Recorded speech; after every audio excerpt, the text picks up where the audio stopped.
지난 시간에 우리 요단강을 건너게 된 사건들을 설명하면서 3장과 4장에 연결된 내용을 가지고 아직 그 내용들을 보게 되면은 요단강 완전히 건너지 않은 상태의 내용들이 오면서 요단강을 다 건넜다라는 그때라는 표현을 써서 말씀하고 있습니다. 그렇다고 해서 요단강을 안 건넌 게 아니고 건넌 사실을 글로 쓰다 보니까 이게 중간에 뛰어든 그런 상황.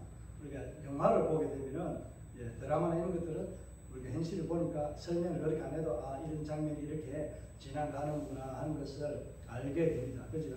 이제 글로서 표현한 것은 상황이 좀 다르게 우리가 이해할 수 있습니다. 아, 요단 안 건넜는데요 이렇게 하면 안 됩니다. 다 건넜습니다. 건너고 이들이 지친 곳이 머물게 된 곳이 어디라고 했어요?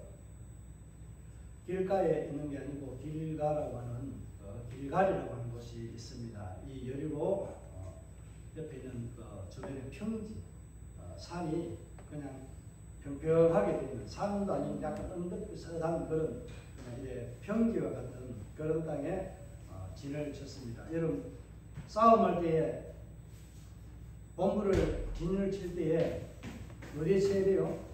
위장하고 잘 안 보이고 좀 공격을 받지 않을 수 있는 무언가가 이 위장이 되고 보호가 될 수 있는 그런 지역에 진을 쳐야 되잖아요. 그런데 이스라엘 백성은 적진 앞에서 다 보이도록 지금 내 패를 다 까발려 놓고 보여주는 그런 장소에 진을 치게 됩니다. 하나님 그곳에 오늘 너희가 유숙하게 된다고 했습니다. 이때에 나와서 건너갔을 때 드디어 이제 700년 만에 어떻게 보면 자기들의 인생은 그렇게 안 살았지만 하나님께서 아브라함에게 약속했던 그 약속의 말씀이 성취되는 성취의 과정 아브라함에게 주셨지만 누가 4대 만에 아브라함의 후손들이 나와서 그 약속을 이루며 이제 그 하나님 약속을 실질적으로 상속을 받는 그 땅에 아직은 다 안 받았어요. 그렇게 들어가는 장면으로 오늘 이 말씀이 끝맺고 있습니다. 이제 5장부터는 들어가기 위해서 또한 다시 한번 길갈에서 몇 가지를 행하게 되는데 여기서 애굽의 수치가 물러가는 장면들을 소개하고 있고 5장에서는 다음 시간에 하겠지만은 여기에 이제 6월절을 지키게 됩니다. 6월절은 광야길에 율법을 받을 때 한번 했고 또 언제 한번 했죠?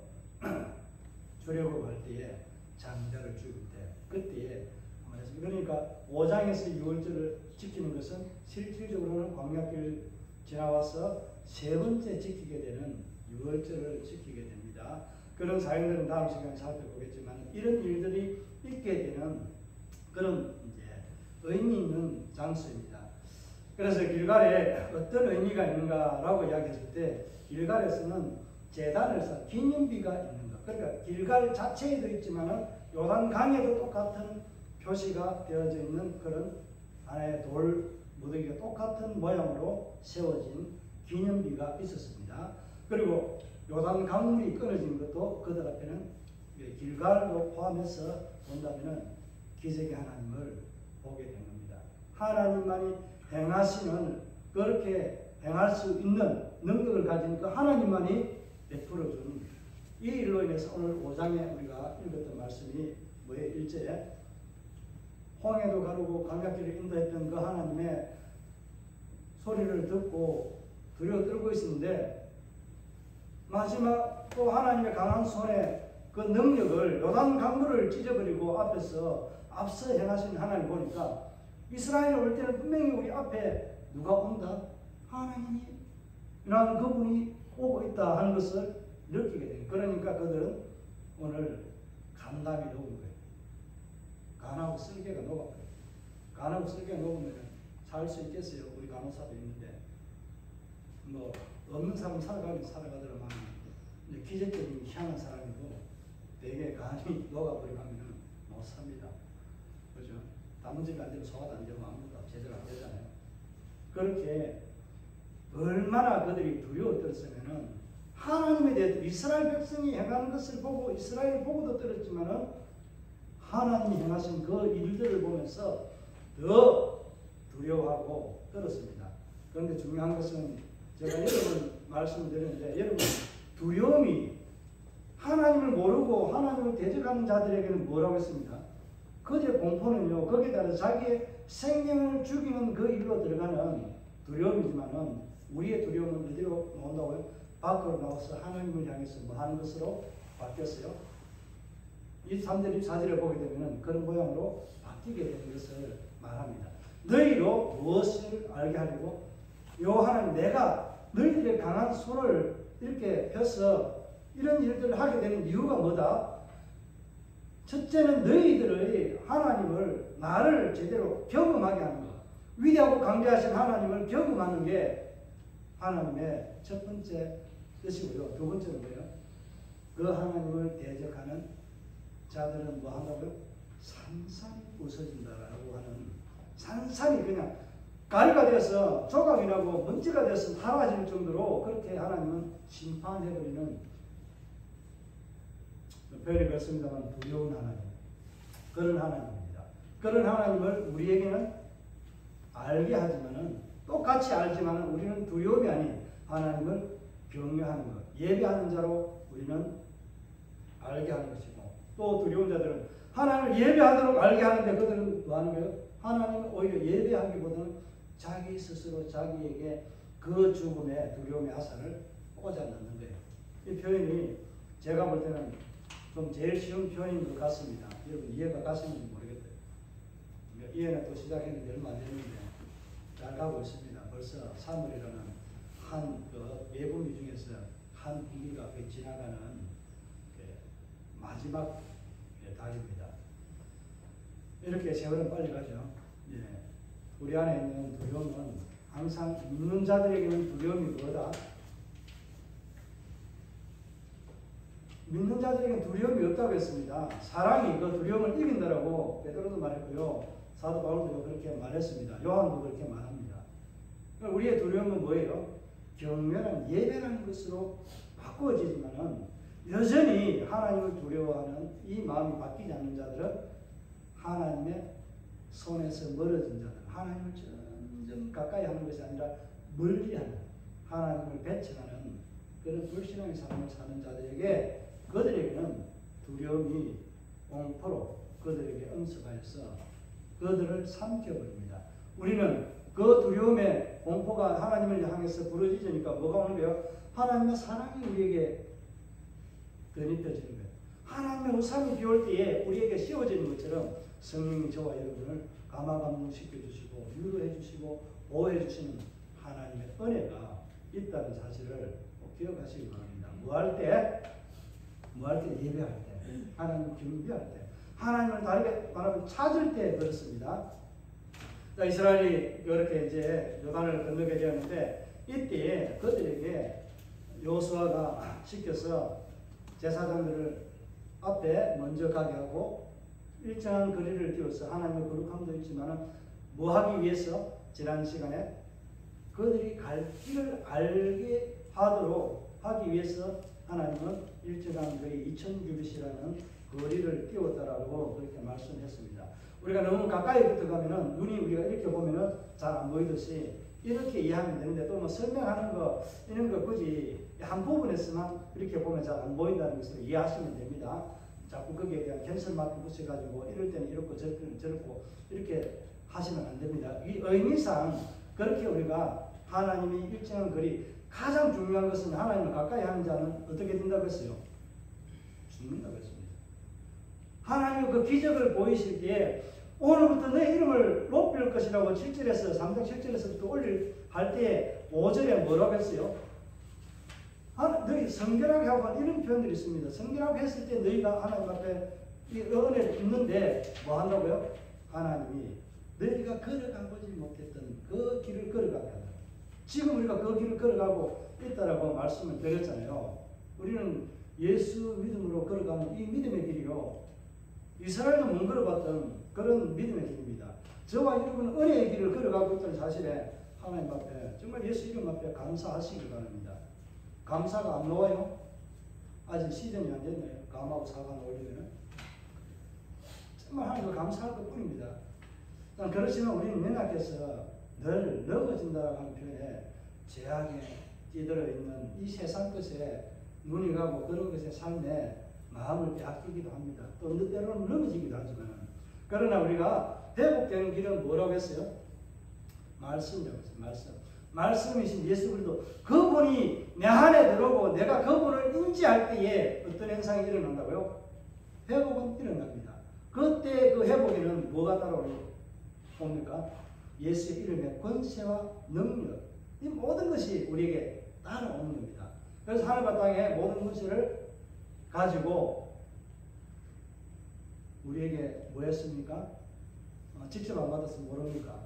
제자들에게 예수님께서 성천하시고 난 후에 하늘과 땅의 모든 것을 내가 가지고 너희에게 나와서 말하니까 너희는 아버지와 아들과 성령의 이름으로 세례를 주고 제자를 삼아라. 제자 삼는 것, 세례 베푸는 것이 문제가 아니고 목적이 아니고 제자 삼는 것. 똑같은 제자, 예수님의 제자 12제자, 표본이 되는 12제자 중 예수님의 제자를 몇 명이나 만들었을까요? 아세요 이거? 무리를 헤아릴 수 없을 만큼 많은 제자들이 있었습니다. 성경에 기록된 12명은 그 제자들을 대표하는 이름으로 불러놓은 것이지, 기록해 놓은 것이지, 예수님 12명의 제자밖에 안 만드는데 우리가 어떻게 더 많은 제자를 만들어요? 이렇게 하면 안 됩니다. 예수님의 제자가 12명이라고 하는 이 제자가 확실하게 있었던 것처럼 수많은 예수님의 무리를 따르던 그 도를 배웠던 사람들은 다 예수님의 제자인 거예요. 그리고 그 예수님의 제자로서 이제 그들이 받은 사명을 가지고 뭐 한 거예요? 또 가르치니까 그들이 내 제자가 아닌 나의 가르침을 받는 또 다른 예수의 제자가 되는 거예요. 오늘 저와 여러분에게 무엇이 되기를 원하는 거예요? 성경입니다만은 무엇이 되기를 원하는 거예요? 제자가 되기를 원하는 거예요. 예수님은 그래서 12명이라는 이 사람들을 택해서 본보기로 그들에게 가르치고 공부한 모든 것을 지키게 하라는 거예요. 힘들기 때문에 너도 지켜야 되지만 내가 가르치는 그 백성들에게도 제자들에게도 똑같이 이 말씀을 지키라는 거예요. 예수 그리스도께서 말씀이고 말씀이 육신에 이 땅 가운데 오셨기 때문에 기록된 성경을 다르게 말하면 뭐가 되는 거예요? 이 성경 자체가 뭐예요? 예수잖아요. 예수. 하나님에 대해서 자기 하나님한테 말하고 있지만은 말씀이 육신이 되어가고 천지 창조할 때도 말씀으로 천지를 창조하시니라 라고 말씀하잖아요. 그 말씀이 그냥 이렇게 쭈물쭈물한 거는 뭐가 있어요? 인간 아담밖에 없습니다. 그리고 또 좀 더 하나 한 것은 갈비뼈를 지어가지고 여자를 만든 것. 이 남녀 성별을 가지고 살아가도록 다른 모든 짐승들은 암수 한 쌍이 되게끔 그렇게 이 암수를 만들지만 하나님께서는 아담이라는 한 남성을 만들고 그 이후에 돕는 것들이 없어서 그가 독차는 것이 뭐하지 않다고요? 좋지 않다고 표현합니다. 그러니까 아주 나쁘다는 표현을 쓰고 있는 거예요. 그래서 이 돕는 사람을 하나 만들어야 되겠다. 그래서 무엇을 가지고 만든 거예요? 흙으로 똑같이 만들었으면은 다른 또 어떤 상황이 벌어지지만은 갈빗대를 그 사람의 갈빗대를 쥐어서 함께 한다는 똑같은 무엇을 가진다고요? 똑같은 성질을 가지고 있는 그 사람을 통해서 같이 함께 살아가도록 하는 그런 일들을 하셨다는 거예요. 그러니까 우리가 이 땅 가운데 살아갈 때에 하나님의 작품에 대해서 말할 때 우리는 이렇다 저렇다 불평불만 할 수 있을까요? 하면 안 됩니다. 맞죠? 그런데 우리가 이 세상을 살아가면서 하나님 앞에서 이 말씀을 생각할 때 성경 전체가 예수 그리스도고 이 말씀이 곧 우리에게 주시는 살아있는 하나님 말씀이라는 거 꼭 기억하시길 바랍니다. 그래서 그분이 우리에게 말씀하신 것대로 우리가 살아갈 때 우리의 신앙의 삶, 과거에 있었던 광야길에 있었던 불평과 원망의 삶들을 저들이 보았던 그 선진들의 선조들의 열조들의 불평과 원망들을 떨쳐버리고 이제는 살아갈 수 있었던 계기가 된 것이 무엇이었습니까? 몇 가지를 들먹거릴 수 있는데 첫째는 뭐예요? 여호수아가 말씀을 했기 때문에 이런 것들을 원하고 했지만 가장 먼저 말씀으로 그들이 회개하고 다시 말씀에 의지했을 때 강하고 담대하게 치우치지 않는 그런 삶을 살겠다라고 말씀에 확고한 신념을 가졌을 때에 그때 일어났던 반응, 첫 번째 반응이 누구였어요? 그들의 종교인 하나님의 약속의 땅이 아니지만은 동편에 있는 요단 동편에 있는 은혜가 응급할 때는 갈릴리 있는 그 내려오는 그 땅 요단강을 기준으로 해서 서편입니다. 그런데 동편에서 두 지파 반이 목초지가 좋으니까 그곳에 자기들이 살려고 이 땅을 모세에게 달라고 했습니다. 그런데 모세가 주면서 그래 너희가 약속 땅이 아니지만 너희 형제들이 너희가 이 땅을 먼저 얻어서 안식을 누린 것 같이 형제들이 얻을 때까지 너희가 뭐라고 앞서서 먼저 쌓아라. 건너가서 도우라. 그렇게 말합니다. 그렇게 말했던 것을 기억하고 이 여호수아의 말을 듣자 말자 그들은 말씀 회복이 있으니까 광야에서 불신앙의 삶을 살았던 그들의 열조 선조들의 그런 삶을 본받는 것이 아니라 자신의 삶은 무엇으로 보여준 형제 우애를 보여준 것도 있지만 말씀의 순종과 헌신의 삶을 먼저 자발적으로 보여주는 그런 역사가 일어난 거예요. 그런 역사가 있었는데 다시 이제는 요단강을 건너가기 위해서 정탐할 필요도 없는데 정탐을 했을 때 그곳에서 사는 한 믿음의 사람, 이 여인을 하나님을 구원하는 방편으로 정탐꾼을 통해서 이 라합이라는 희생집, 신분도 그렇지만은 또 신분적인 관계에서 뭐가 됐어요? 이스라엘에 들어올 수 없는 그런 이방인 사람, 그 죄악의 지대에 있는 그런 도시에 사는 그런 시절에 사는 사람이 하나님을 자기의 생명을 내놓고 고백하고 믿겠다라고 하니까 하나님 그를 구원해 주셨잖아요. 그 믿음의 사람을 구원하신 하나님. 우리가 지금까지 믿음의 삶을 살아온다고 강력기를 지나왔지만 오히려 믿음의 삶이라기보다는 불평과 원망이 섞인 하나님을 불신하는 삶으로 살아왔던 그들의 삶이었잖아요. 이것을 두 대목으로 해서 보여주지만은 또한 무엇으로 그들에게 보여주고 있습니까? 요단강을 굳이 막지 않아도 되지만 그 요단강의 길을 열어서 하나님의 강한 손을 그들에게 보여주고 나타내는 이유가 뭐라고 했습니까? 첫 번째는 여호수아를 높이는 것이고요. 여호수아를 높이는 것이 예수 그리스도를 높인 것과 같은 그런 것이라고 말씀을 드렸고 또한 우리에게 적용하면 뭐라고 했어요? 예수의 영이 우리 안에 있는 우리를 세상 가운데서 이름을 존귀하게 높여주는 거예요. 아브라함에게 네 이름을 장대케 하리라고 하는 그 장대가 오늘 같은 이 똑같이 내 이름을 높인다는 단어에 똑같이 들어가는 그 단어입니다.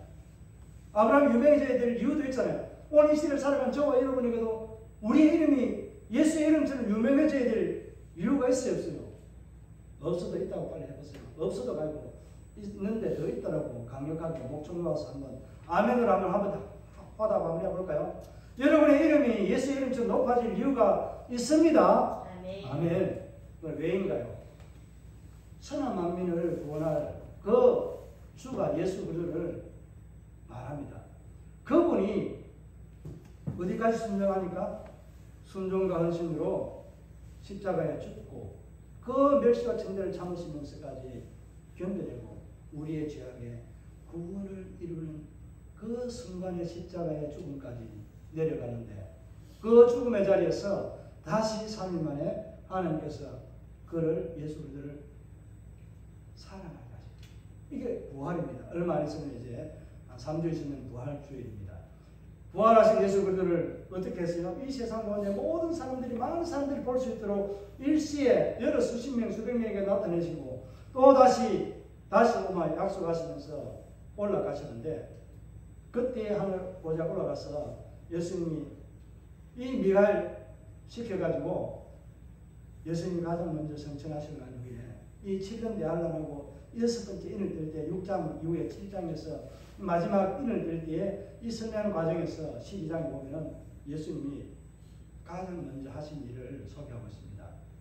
무엇을 사탄이 밤낮 참수하던 그 일을 못하도록 정상에 다시 지금 3청천이 사도 바울이 봤던 3청천이 있다면 1층, 2층 여기는 사탄도 들어가고 왔다 갔다 할 수 있는 영계의 세계라고 하면 마지막 3청천은 하나님의 거룩한 보좌에 하나님의 사람들만 들어갈 수 있는 그런 거룩한 장소입니다. 이때는 올라갔다 내려갔다 하면서 사탄이 참수하고 고발했습니다. 누구 죄가 지었는데 이 사람은 하나님이 구원해주면 안 됩니다. 저 사람은 저렇게 했는데 하나님의 의를 영광을 드러내지 못하는 사람, 지만 차리고 지 욕심만 가지고 있는 사람을 하나님 왜 복을 주고 구원한다고 말씀하십니까? 이 사람은 안 됩니다라고 오만하는 자가 누구예요? 사탄이었습니다. 그러나 이제는 우리가 로마서에도 말한 것처럼 율법의 조문으로 우리는 죄를 깨닫는데요. 사망으로 이끄는 생명의 성령의 법이 우리를 어떻게 하는 거예요? 죄와 사망의 법에서 끊었기 때문에 그는 누구도 우리를 밤낮 참수하던 사탄도 쫓겨나고 그 사탄도 우리를 뭐하지 못한다? 해하지 못하는 거예요. 우리의 생명을 죽인다 할지라도 우리의 생명을 영원히 죽이는 것이 아니라 우리 육신의 장막을 이끄는 이것 쉽게 말해 죽이는 것밖에 못합니다. 그러니까 우리는 두려워해야 될 말에 죽음에 대해서. 죽음에 대해서는 죽으면 더 좋은 천국에 살아있으면 조금 인생길을 가는 길 괴롭지만은 하나님의 은혜를 경험할 수 있는 하나님을 가장 많이 고백하고 느낄 수 있는 인생길을 가장 많이라는 표현은 좀 천국에서 더 많이 영원히 사는데 표현적으로 그렇지만은 우리 인생길에 있어서 그렇게 우리 인생이 홀로 가는 인생길이 아닌 주와 함께하는 인생길이라는 표현에서 제가 그렇게 말씀을 드린 겁니다. 그런 인생길에 우리 찾아오시는 하나님을 경험하게 하십니다. 이것을 참수하지 못하도록 예수님이 천사장 미가엘을 통해서 쫓아내야 됩니다. 용이 쫓겨나니까 하나님을 참수하지 못하니까 누구 하는 거예요? 전면전에 나서지 못하고 계속의 대리전을 내세워서 말해요. 우리를 유혹하고 하는 것은 사탄이 직접 하지 않습니다. 마지막 요한계시록이 이야기하고 있는 마지막 주님의 재림 때도 똑같은 마지막 모습을 드러낼 때는요. 아직까지 제가 연구한 바로는 마지막 7년 대환란 가운데서 후반기쯤 되었을 때 용의 본색을 자기가 드러내게 됩니다. 사람을 부추겨서 누군가를 하라고 하는 것.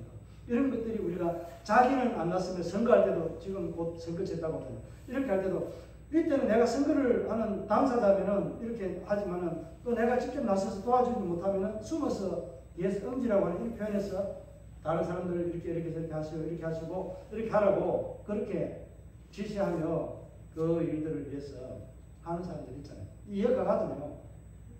제 이유가 그런 이렇게 하나님은 아버지가 직접 하는 게 아니라 누구를 대리전을 내세웠어요? 예수 그리스도 대리전을 내세웠잖아요. 이 천국 전쟁은 뭐라고 했습니까? 철저하게 하나님이 우리를 대신해 싸운 대리전이라고 했잖아요. 이 천국의 싸움에 예수 그리스도가 지금 현재 주님 모실 때까지 우리를 무엇을 싸우는 거예요? 이게 싸우는 게 나중에 군대 여호와의 군대 장관이 등장하는 이 표현이 다음 장에 나오게 됩니다. 이런 것들이 우리의 인생길에 가는 믿음의 길에 보여주는 하나의 증거들입니다. 이런 증거들이 우리의 삶에 많이 있어야 된다고 했습니다. 앞에 설명을 좀 드리려고 하다 말았는데 제가 지난 시간에 말씀을 드릴 때에 여러분 요단 길가에 돌을 14절까지는 두 돌을 두 군데를 세우라고 했잖아요. 요단에 제사장들이 서 있는 그곳에 돌을 무대기를 12개를 취해서 세우고 그 제사장들이 있던 그 주변에 있는 돌을 또 취해서 길갈의 언덕에 너희가 오늘 밤에 유숙하는 이곳에 세우라. 똑같은 모양, 뭐 둥글게 쌓았든 어떻게 쌓았든지 간에 똑같은 이 돌 무더기가 두 군데 있는 것은 무엇이냐 라고 질문할 때에 네가 질문하는 것이 아니라 너희 자녀들, 다음 세대들이 또 다음 세대들이 일어나서 물어볼 때 여기도 저기도 있는데 물이 넘칠 때는 모르지만 물이 빠지고 나니까 드러난 이 두 모습을 보고 뭐 하라고 하는 거예요? 영원히 너희에게 이 길을 향하시 처음 가는 길을 열어주신 그 권능의 하나님, 전능하신 하나님에 대해서 기억하라고 기념하라고 했습니다. 그러면서 제가 질문 드린 거 기억나나요? 한 번도 안 해보고 그냥 오셨죠? 제가 물어보고 오늘 시험 친다고 했거든요. 여러분 인생의 믿음을 위해서 이와 같은 기념물들이 생각나는 것들이 많이 있었는지 또 생각나지 않는다면 한 주간 앞으로 그런 기념비들이 많이 세워지기를 남아있기를 제가 믿음을 구하면서 살아보라고 했습니까? 아니면 하지 말라고 했어요. 이럴 때는 하라고 하는 것에 대해서 고개를 끄덕거리고 아멘을 해야 돼요. 여러분 인생길에 믿음의 기념비들이 앞으로도 주님 오실 때까지 여러분의 자자손손 가정에 많이 일어나기를 바랍니다. 많이 있기를 바랍니다. 왜 이것이 굉장히 중요하냐면은 우리는 표적을 본 거로 인해서 예수님을 믿는다 하는 것들을 예수님 당시에도 우리가 알잖아요. 그리고 예수님은 보여줄 게 없으니까 무엇 때문에 무엇을 보여준다 했어요? 요나의 표적밖에 내가 너희들에게 보여줄 표적이 없다. 요나는 어떻게 됐어요? 하나님 말씀을 전하러 했는데 찔리지만 예수님은 그렇게 안 했지만은 그렇게 밤낮 사흘 동안에 이 물고기 배 속에 안 들어가지고 물고기가 쏟아내는 그 인간의 위산과 같은 소화시키는 그런 액들을 뒤집어 쓰고 냄새가 얼마나 나는지 모르겠어요. 그때 마스크도 없는 것을 갖다 줘야 될 때. 그런 상황에서 3일 동안에 그 안에 있었습니다. 가능해. 우리 인간적인 생각은 도저히 불가능합니다. 아무리 여러분 고래가 거리 많다고 해도 그 큰 고래를 보면 그 안에 들어가서 살아있을 사람이 그냥 우리가 일반적인 자연적인 섭리에서 있을 것 같아요. 다른 것 떠나서 물고기가 좀 커다치고 우리 뭐 굴다리 밑에 좀 100m 되는 깜깜한 굴다리 밑에 그 들어가서 여러분 혼자 있으라면 밤에 낮에는 있겠지만 밤에 있으라면 있겠어요? 좀 쉽지 않습니다. 흑암에는요 공포 두려움이 있습니다.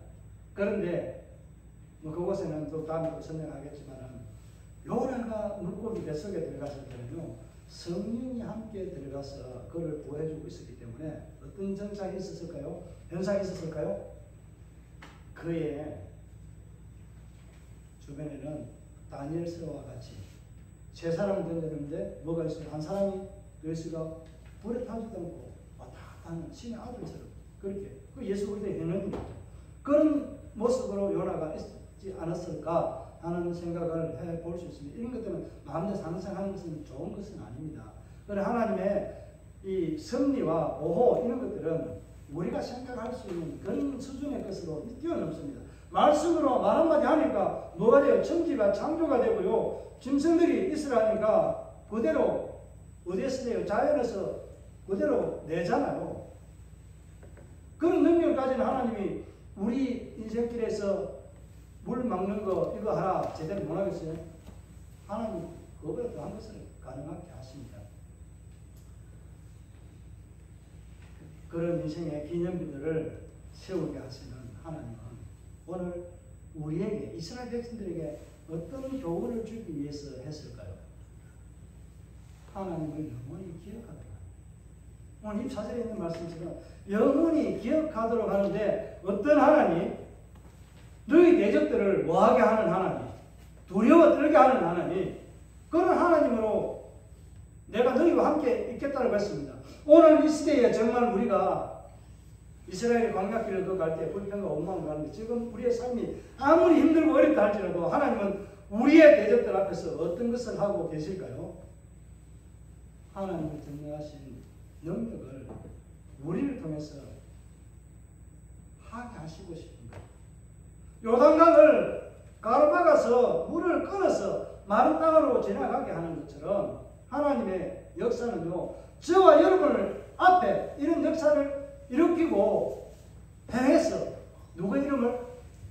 저와 여러분의 이름을 높이고 싶은 거예요. 왜냐하면 그 안에 예수의 이름이 있기 때문에, 하나님의 능력과 권능이 있기 때문에 하나님의 이름을 세상에 알리게 되는 통로가 우리가 걸어가는 길에 개입하시고 역사했던 그 하나님의 간섭이 세상이 볼 때는 두려움의 대상이고 간담이 없는 그런 두려움이지만 우리에게는 생명과 뭐가 되는 거예요?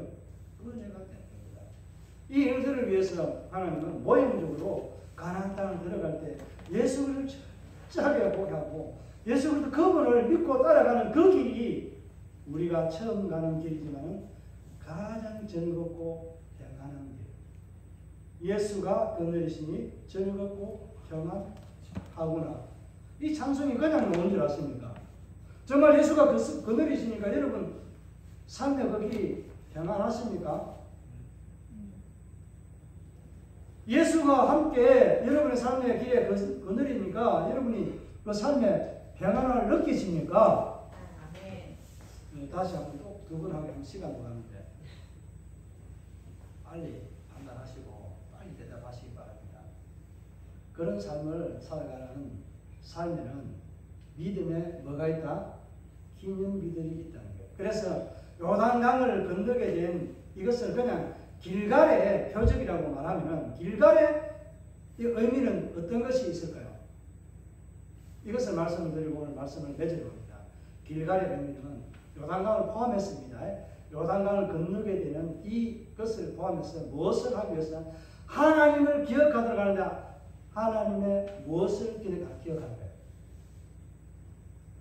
하나님이 약속한 것에 대한 분명한 것, 하나님이 길이 된다는 것, 우리의 길이라는 것, 오직 하나님만을 바라보고 살아가야 될 삶의 이유가 있다는 것을 말씀하는 거예요. 그러면 그게 무엇이라고 말하셨어요?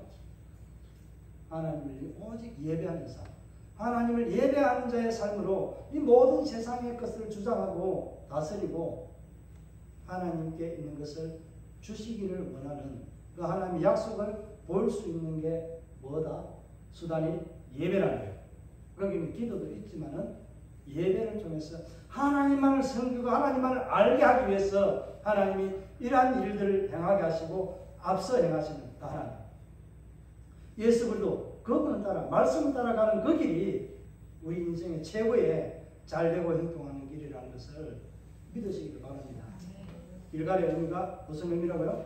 예배하는, 하나님을 기념하고 하나님을 기억하는 예배자의 삶을 살도록 하는 그런 하나님을 기억하는 장소가 되는 것을 의미한다는 것입니다.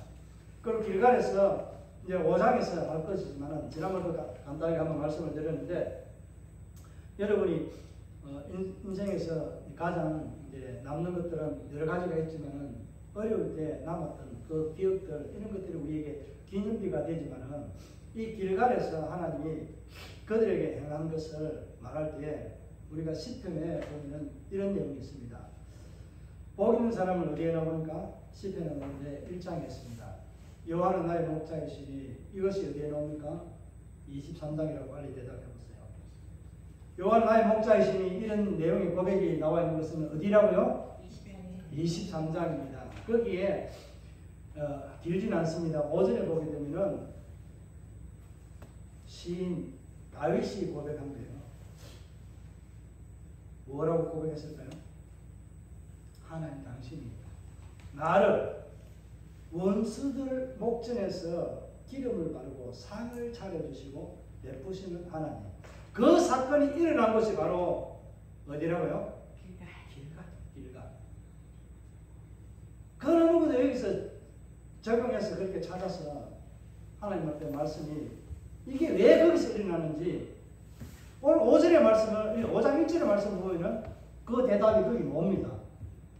하나님이 홍해를 건너게 한 것은 뭐예요? 우리가 세상에 대해서 죽은 것이고 또 요단강을 건너는 것은 뭐예요? 내가 죽는 길이 내가 죽어야만 들어갈 수 있는 곳이 천국입니다. 세상에 대해서 내가 죽어야 하고요. 광야길을 지나오면 예배자의 삶을 통해서 살아온 그 인생길을 마지막으로 내가 요단강을 건너가는 것은 믿음으로 지나오는 거예요. 모든 광야길도 믿음으로 지나왔지만은 그 길을 지나가는 거예요. 믿음으로 지나가는 그 삶의 길에는 길갈의 의미가 분명하게 담겨 있는 것이 뭐라고 했어요? 예배. 왜 길갈이 이런 기념비들을 통해서 보여주는 증거가 의미가 예배라고 말씀드린지 아세요? 신명기는 보면은 하나님 율법을 그들에게 떠나지 말게 하고요. 그 율법을 주야로 묵상하면서 그 율법에 기록된 대로 다 지켜 행하라고 말씀합니다. 출애굽기는 뭐라고 말해요? 출애굽에서는 모세에게 10가지 재앙을 내릴 때에 말한 게 있습니다. 바로에 가서 나 여호와가 말하노니 너희는 내 백성을 내어 보내라. 왜? 내가 예비한 그 지정한 장소에서 나를 예배할 것이라고 말씀했습니다. 그러니까 여호와가 누군가 때 내가 거기가 섬기도록 내가 이 백성들 내 백성들을 왜 내어주냐 이렇게 말합니다. 교만한 자는 하나님의 백성을 지 것인 줄 알고 가로채려고 합니다. 우리는 누구의 것이요? 하나님의 것입니다. 그래서 출애굽의 본래 의미는 뭐예요? 하나님을 예배하기 위해서 끌어내신 거예요. 그러면은 우리가 세상에서 살아가는 우리를 믿지 않을 때 세상에 사는 그 삶을 하나님께 교회로 끌어들이는 것은 뭐예요? 이게 출애굽이었다면 출세상이라고 말씀드렸잖아요. 이유는 뭐예요? 같습니다. 세상에서 허황된 신들을 섬기지 말고 살아계신 유일하신 하나님, 너를 구원하신 십자가에 달려서 나의 죄를 계속해서 죽으시고 구원하신 예수님, 그분의 은혜를 너희가 기억하고 찬양하면서 살아가라. 그러면서 내가 너에게 행한 모든 것들에 대한 아름다운 예수 그리스도의 아름다운 삶의 섬김의 그 은혜들을 선전하라. 다른 말은 뭐 하는 거예요? 선교하고 전달하라. 예수 그리스도에 대한 사랑을 알리라고. 어디에? 세상에 알리라고 하는 거예요. 그런 삶을 살아고 우리를 세상에서 구원해서 교회에 하나님의 자녀가 되는 이 이방인이면서도 새로운 은혜를 입게 된 중요한 이유가 바로 여기 있습니다. 그래서 하나님께서 그들에게 보여줄 기적과 이사들은 너무나 많이 있지만 대표적으로 요단강을 건너게 하면서 하나님의 그 권능을 드러내시는 그 일들은 예수 그리스도의 이름을 존귀하게 드러내고 그곳에 예수의 이름으로 하나님 앞에 예배하는 장소가 되게 하기 위해서 인도에서 길갈로 들어가 진치게 한 겁니다. 모든 사람들 앞에 원수들 앞에서 다 보이는 장소에 진을 치고 거기에서 약 7년간을 가나안 땅을 치고 들어오고 이렇게 한 장소로 삼았습니다. 그러니까 하나님의 성막이 있는 곳이지만 전쟁의 뭐예요? 지휘본부가 그곳에 있는 것입니다. 이것을 다르게 우리에게 적용하면 뭐예요? 여러분 영적으로 세상에 나가서 싸우고 일주일 만에 돌아오고 3일 제껴놓고요. 수요일 제껴놓고 일주일 만에 다시 돌아올 때 전쟁터에 나가서 일주일 만에 탕진하고 돌아오는 그 삶의 회복이 어디에서 일어나는 거예요? 교회에서, 예배에서 일어나는 거예요. 길갈이 그런 장소에 의미가 있습니다. 그러니까 교회가 어떤 곳이에요? 원수의 목전에서 내게 기름을 부고 삶을 차려서 베풀어 주시는 곳이다.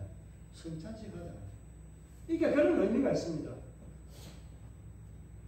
하나님의 말씀을 이런 식으로 연결해서 보지 않으면 절대 안 풀립니다. 이해가 안 갑니다. 하나님의 말씀이 내게 왜 어떤 의미가 있고 이것이 왜 그들에게 이야기하는데 오늘 이 시대에는 11조 해야 되니 말아야 되니 이런 택다인 이야기 나오고 정신 나간 이야기가 나와요. 홍해가 물이 그냥 싹 지나간 것처럼 쫙 빠졌다가 다시 돌아오면서 이렇게 된 것처럼 그렇게 말합니다. 천주교나 이 창조과학회 이런 사람들 가운데 그렇게 주장하는 사람들 많습니다. 우리는 하나님의 말씀 그대로 믿어야 됩니다. 왜? 하나님은 그렇게 행했기 때문에 홍해는 두 기둥과 벽이 되는 것처럼 해놓은 그 상태로 원어도 그렇게 되어 있기 때문에 물이 벽이 된 상황에서 그 가운데 마른 땅을 지나가게 했는데 반대편에서부터 바람이 불어서 계속해서 불고 밤새도록 불어왔기 때문에 땅이 말라서 마른 땅을 지나가게 된 것이고요. 요단강은 하나님께서 그 건너의 손으로 막으시면서 물길을 차단해서 그 뒤로 흘러가지 않도록 하고 물길을 약 20에서 25km를 세워서 하나님의 능력을 베풀면서 대적들에게 더 큰 두려움을 선사하게 됩니다. 믿는 자들에게는 무엇을 위해서요? 용기를 주고 라합이 용기를 준 것처럼 또 그들이 형제 두 지파와 반 지파가 용기를 준 것처럼 우리는 그런 삶을 살아야 됩니다. 그런 삶을 살았던 모델을 보면서 누가 순종할 수 있었을까요? 레위인들, 법궤를 맨 제사장들은요, 자기들이 죽음의 자리에 들어갈 수 있는 요단강의 발을 내디딜 수 있는 용기가 생긴 겁니다. 우리의 신앙의 삶은요, 나를 위해서가 아니라 누구를 위해서 해야 돼요? 어떻게 1장은 뭐예요? 요수아는 이스라엘 백성을 위해서 했고요. 동편의 두 지파 반은 누구를 위해서 했어요? 그들이 형제들을 위해서 했습니다. 라합은 누구예요? 우리의 믿음이 없는 것들에 대한 믿음의 고백을 제대로 하기 위해서는 이방인이지만 그 자기 생명을 걸고 예수를 믿겠다고 하나님을 믿겠다고 하는 그들을 하나님은 구원해 주시는 하나님입니다. 차별이 없다는 구원에는. 그런 삶의 모습을 보면서 하나님은 역사를 일으키는데 누구를 따라가면 법궤를 따라갑니다. 법궤 예수 그리스도 그분이잖아요. 근데 이것을 현재 모습으로는 제사장들이 메고 들어가는 말씀에 순종해서 들어가는 그 헌신이 있기 때문에 자기의 생명의 삶을 담보로 헌신하는 그 삶이 있기 때문에 누가 그것을 보고 따라가요? 그렇게 자기를 헌신했는데 죽고자 하면 살고 이순신 장군 또 나올 수 있는데 필생 적사, 필생 생이라고 해요. 죽으려고 하면 살고자 하면 죽는 거예요. 우리가 예수 이름으로 죽고자 하면 우리가 사는 거고요. 예수 우리가 내 안에 사는 거예요. 그런 삶의 역사가 내 안에, 우리 안에 보여지는 것은 우리 인생의 기념비가 뭐로 남기를 원하는 게요? 나를 위한 것보다는 내 믿음의 다음 세대들, 다른 세대를 양성하면 안 되고 다음 세대들, 그들에게 신앙을 전수하기 위해서, 하나님을 알게 하기 위해서, 기억하게 하도록 하기 위해서, 그 기억은 나도 포함이 됩니다. 그런 하나님의 은혜가 있기를 바라는 마음에서 하나님께서 이 일들을 행하셨다는 거예요. 그래서 우리는 믿음의 이 길에서 우리가 많은 것을 가지고 얻어야 될 것은 뭐예요? 우리가 많은 것을 가지고 얻어야 될 것은 뭐예요? 믿음의 기념비들이 우리에게 많이 있어야 돼요. 여러분 인생의 가정에 이와 같은 믿음의 기념비들이 정말 풍성하게 많이 일어나는 삶들이 되기를 주의 이름으로 축복합니다. 그런 이 하나님의 말씀의 능력을 좀 시간이 갖드는데 순서가 지난번 말씀드렸는데 이런 은혜를 입으려고 하면 말씀이 가장 먼저 내 안에 내 삶에 들어가야 되고요.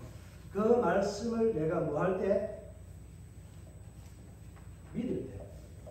말씀을 들었을 때, 그 말씀을 믿었을 때 내게 무엇이 나타나는 거예요? 그 말씀의 능력과 은혜가 나타납니다. 그 능력과 은혜를 나타냄으로 해서 내 삶에 보여주는 하나님의 또 다른 증거입니다.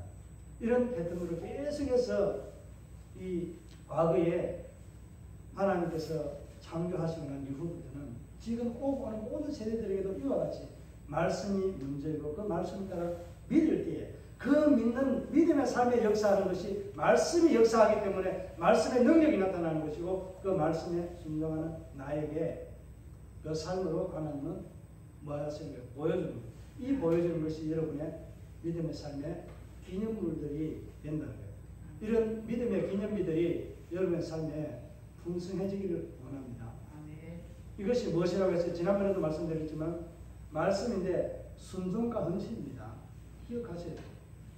말씀에 대한 순종과 헌신이 있을 때 내 인생의 믿음의 기념비들이 더 많아지고 더 풍성해지는 은혜가 있다는 거예요. 그 하나님 기적들을 많이 체험하는 통로가 된다는 겁니다. 말씀이지만은 이 말씀에 대한 순종이에요. 말씀을 이야기하는데 순종과 헌신이 있어야만이 내게도 내 다음 세대에도 이러한 역사들이 기념비들이 일어난다는 사실입니다. 꼭 기억하시기 바랍니다. 그렇지 않으면 무슨 세대가 나올까요? 다음이 아닌 다른 세대가 나옵니다. 여호와를 알지 못하는 세대, 요셉을 알지 못했던 세대, 이런 세대들이 옵니다. 그리 오면 고난이 온다는 거 아시죠? 이스라엘 요셉을 모르니까 이스라엘 전체가 고난이 와요. 우리 하나님을 모르면 이 세상에 우리로 인해서 세상에 고난이 옵니다. 내 인생에도 고난이 오고요, 세상에도 고난이 온다는 사실 꼭 기억하면서 우리 하나님을 날마다 고백하고 그 말씀에 순종하고 헌신의 삶이 되기를 주의 이름으로 축복합니다. 그래야 때 여러분의 가정과 모든 범사가 주님 오실 때까지 잘 되고 형통한 길을 걸어가는 믿음의 주인공이 된다는 사실도 꼭 기억하면서 하나님 앞에 영광을 돌려드리는 삶이 되기를 다시 한번 축복합니다.